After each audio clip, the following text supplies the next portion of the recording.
So here's the result of calling the town. He is no longer parked in front of my driveway, so there's no debate as to if he was or wasn't in the wrong. He clearly was, or the town wouldn't have made him move his truck to, oh my God, look at that. It's a massive area where you can park.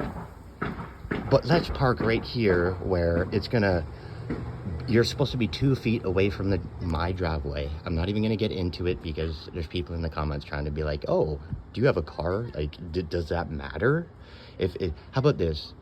When you're not parked in your house, how about you allow people to park in your driveway? Because, well, you're not parked in it. Why not? Who cares? When you have to go tell them to move when you want to pull in, oh, well, that doesn't matter. And I'm not even allowed to talk to them. So how can I tell them to move? I'm not going to get too angry, but people just make me laugh, man. People make me laugh how they want to stick up for these guys. It's like, yeah, whatever. It says, have a great day, people, especially if you're not one of the, I'm not even gonna, I shouldn't even call names. So I'll end it there. Have a good day, and yeah, bye.